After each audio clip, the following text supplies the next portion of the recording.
April 1ರಿಂದ ಹೊಸ PAN application ನಿಯಮಗಳು ಜಾರಿಗೆ. ಅರ್ಜಿ ಪ್ರಕ್ರಿಯೆ ಸುಲಭವಿರಲ್ಲ.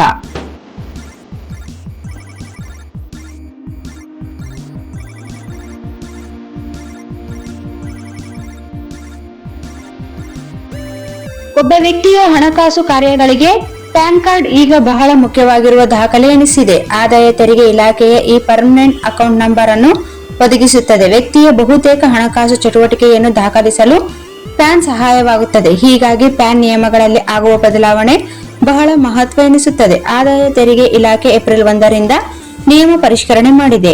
ಏಪ್ರಿಲ್ 1ರಿಂದ ಹೊಸ ಪ್ಯಾನ್ ಅಪ್ಲಿಕೇಶನ್ ನಿಯಮಗಳು ಜಾರಿಗೆ ಬರಲಿವೆ. ಈಗ ಜಾರಿಯಲ್ಲಿರುವ ನಿಯಮಗಳ ಪ್ರಕಾರ ನೀವು ಪ್ಯಾನ್ ಪಡೆಯಲು ಆಧಾರ್ ದಾಖಲೆ ನೀಡುವುದು ಮಾತ್ರ ಅಗತ್ಯವಾಗಿತ್ತು. ಬಹಳ ಸುಲಭವಾಗಿ ಅಪ್ಲಿಕೇಶನ್ ಸಲ್ಲಿಸಿ ಪ್ಯಾನ್ ಪಡೆಯಬಹುದಿತ್ತು. ಮಾರ್ಚ್ 31ರ ನಂತರ ಇದರಲ್ಲಿ ಬದಲಾವಣೆ ಆಗಲಿದೆ. ಹೊಸ ಪ್ಯಾನ್ ಕಾರ್ಡ್ಗೆ ಅರ್ಜಿ ಸಲ್ಲಿಸುವಾಗ ಆಧಾರ್ ದಾಖಲೆ ನೀಡಿದರೆ ಸಾಲದು, ಹೆಚ್ಚಿನ ದಾಖಲೆಗಳು ಬೇಕಾಗುತ್ತದೆ.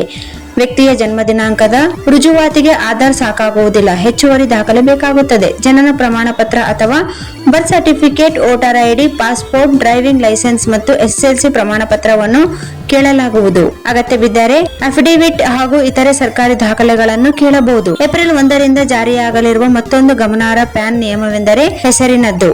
ಆಧಾರ್ನಲ್ಲಿರುವ ವ್ಯಕ್ತಿಯ ಹೆಸರು ಮತ್ತು ಅವರ ಪ್ಯಾನ್ ನಲ್ಲಿರುವ ಹೆಸರು ನಿಖರವಾಗಿ ಹೊಂದಿಕೆಯಾಗಬೇಕು. ಎಲ್ಲಾ ಇನಿಷಿಯಲ್ಗಳು ಒಂದೇ ಇರಬೇಕು. ಉದಾಹರಣೆಗೆ, ಆಧಾರ್ ಕಾರ್ಡ್ನಲ್ಲಿ ವ್ಯಕ್ತಿಯ ಹೆಸರು ಸುಬ್ರಹ್ಮಣ್ಯ ಕೆಎನ್ ಎಂದಿದ್ದರೆ ಪ್ಯಾನ್ ನಲ್ಲಿ ಸುಬ್ರಹ್ಮಣ್ಯ ಕೆಎನ್ ಎಂದಿದ್ದರೆ ಆಗ ಅದು ಹೊಂದಿಕೆ ಆಗುವುದಿಲ್ಲ. ಪ್ಯಾನ್ ಅರ್ಜಿ ರಿಜೆಕ್ಟ್ ಆಗಬಹುದು. ಆಧಾರ್ ನಲ್ಲಿರುವಂತೆ ಹೆಸರನ್ನು ಹಾಗೆಯೇ ಬರೆಯಬೇಕು.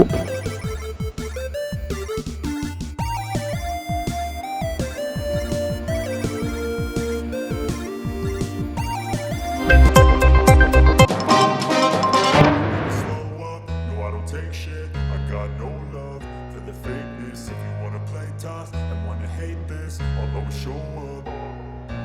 I don't ever slow up, no I don't take shit. I got no love for the fakeness. If you wanna play tough and wanna hate this, I'll